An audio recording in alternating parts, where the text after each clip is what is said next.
What's up, guys? I'm Chad Barnes, and welcome to the channel. Here, it's all about real car talk, from simple fixes to smart driving tips and keeping your ride in top shape. If that sounds good to you, go ahead and give the video a thumbs up. Hit that subscribe button, and make sure you watch all the way through. There's a lot of good stuff coming. Let's get to History of technique. The history of the Land Cruiser began a long time ago, back in 1951. Toyota BJ was the first to get the name Land Cruiser in 1953, but externally it was more similar to Willys MB. However, there was almost nothing from Willys. This car was built on the base of Toyota SB truck. In 1960, the Toyota Land Cruiser 40 was released. I will allow myself to skip 47 years and address at once to Land Cruiser 200, because about all released Land Cruisers 20, 40, 70, 80 and 100 or 105 it is possible to write a whole book. Even our hero of the 200 series has changed several times during its release, and sometimes it received quite serious innovations. Therefore, it is better to concentrate on them, and we can tell about venerable old guys some other time. So, Toyota Land Cruiser 200 appeared in 2007. And if American buyers were not provided with motors, they had only 5.7-litre V8 3UR FE, then in Australia and Asia they were all right. It was possible to choose a car with gasoline 4-litre 1GR FE, 4.7-litre 2UZ FE and 4.5-litre diesel 1VD FTV. A year later, the 200 came to Europe. The main transmission for TLC 200 is automatic. Mechanics was available only with a diesel engine, but we have almost no such cars in Russia. In addition, taking into account the status of the Cruisak in our country, cars with V6 engines were not sold here. The diesel on the TLC is also V8. The TLK 200 is a classic off-roader with a frame, uncut rear axle and permanent four-wheel drive. But the front suspension is independent, as it was already on the previous TLC 100. In 2009, new 4.61 FE engines and new automatic transmissions have appeared, and in 2011 the car has undergone a full-fledged restyling. The main change was the abandonment of 2UZ FE motors. The next restyling, in 2015, gave the Cruisak a new 8-speed automatic AE80F instead of the previous 6-speed automatic. But, perhaps, most of all, this restyling was noticeable in the interior, which received a noticeably more cultured design and better trim materials. And what's more important, every time the developers changed the anti-theft systems, because stealing a cruise has always been not only profitable, but also too easy. The last change of this kind was made in 2019, 12 years after the start of production and just 2 years before its end. True, the theft of the TLC continued anyway, because the car is quite good and people have enough reasons to love it. It is strange, of course, to hear this, but the owners of 200 are very happy that it is not so expensive to maintain this car. Of course, according to the concepts of the owners of Cruzaks. 2 points are important here. The first is, of course, the reliability of the car. Very rarely you can find a review in which someone swears at frequent breakdowns. Well, if there are no breakdowns, there is nothing to repair. And people write, as one person said, only a bicycle is cheaper than Cruisak in service. I visit the service as on a holiday. The second point is the availability of non-original spare parts and consumables. There are a lot of them, and usually they are much cheaper than original ones. However, there are not so many complaints about too high cost of original parts. The car is reliable in maintenance and does not require additional and wasteful expenses. Spare parts and consumables cost within the limits of reasonableness. But still, let's add some specifics. One of the owners writes, the average cost of maintenance is about $17,000, which I consider pennies for a flagship. Of course, it may be pennies, but still we are talking about a small maintenance. And if it is more serious than changing oil and filters, its cost is easily approaching $50,000. But TLC owners are not discouraged. In their terms it is also pennies. Jokes about the fact that the owners of 200 constantly run to see if their car has been stolen yet amuse me only for the first half an hour. Then I got tired of reading them. They are monotonous. Although the owners do not deny, an anti-theft system is a must if you want to minimize the risk of running after the investigator. With requests to get a certificate of suspension of the criminal case on theft for the insurance company. It is not surprising that many former owners of Cruzaks are united by one desire: to find the current owner, knock him on the head and get the car back. By the way, the love of hijackers has become the reason of rather high price of hull insurance. And this also upsets many people, because buying a TLC 200 on credit is some kind of strange national sport with a bunch of fans. Land Cruiser stubbornly does not want to get cheaper. For those who are looking for it on the secondary market, this news, of course, is not the best. But those who have already bought this car are happy from the bottom of their hearts. Insurers have insured the car now, valuing it at more than the purchase price. If I sell it now, I will get about $1 million. How much? Germans and Britons like this. Even the news about the market launch of the 300th Cruzak does not diminish confidence in the liquidity of this car. Here we can only note one detail: the car is not only not getting cheaper, now cars, it seems, do not get cheaper at all, but, as the commentator aptly noted, remains very liquid. Everyone always wants a Cruzak. Except that many people just don't have the money for it. In short, the complaint sounds as follows: from the minuses, brakes are insufficient for such a large and heavy car. You have to keep the distance and be attentive to braking. Looking for other brake discs and pads is one of the favorite pastimes of Toyotas. However, it applies more to earlier cars. Owners note that after 2015, the brakes have become better, and even in the stock TLC brakes quite confidently, of course, taking into account its considerable weight. But about the early cars wrote quite harshly: shame, they cannot immediately put normal brakes. It is especially offensive that 200 was never cheap, and many people had to remake brakes. No matter how you look at it, but TLC is really an off-roader, not a shameful crossover pusoda.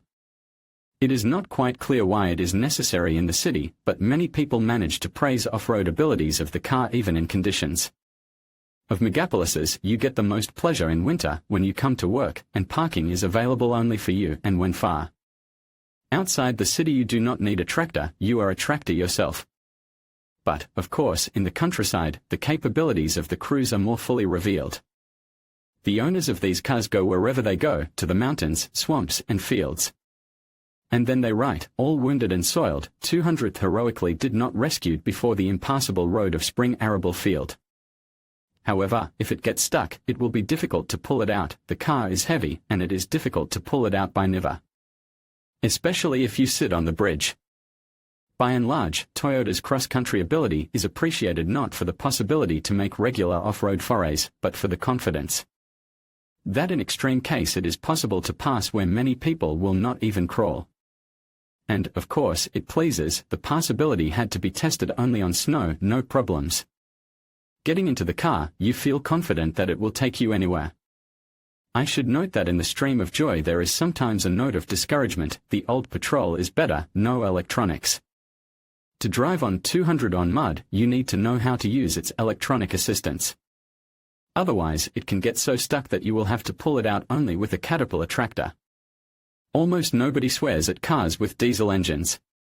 The average consumption is 13.5 to 13.7 liters, which is not so much for such a monster. But some people are still dissatisfied with the city consumption. In Ekaterinburg, the city consumption averages 22 to 22.5 liters. If you don't stand in traffic jams. The other thing is the gasoline versions. This is where many people seriously curse the Cruise. The consumption rate is different, but, apparently, 25 in the city is normal. One of the authors expressed the following opinion: on fuel consumption on the gasoline engine, you will spend 1.5 to 2 times more than you would spend on refueling a passenger car. It is, of course, understandable. Such a behemoth needs something to feed, and all engines of the TLK 200 can hardly be called modern. On the other hand, it becomes clear why we more often bought diesel 200 by modern standards. Its diesel is quite voracious, but not so catastrophic as a gasoline motor. In general, I agree with a popular opinion expressed in one of the comments: if you have enough grey matter to earn money for this machine, you will be able to afford fuel. Here I'm going to lump two slightly different pluses together. The first is the versatility of the TLC. What can I say? It looks serious.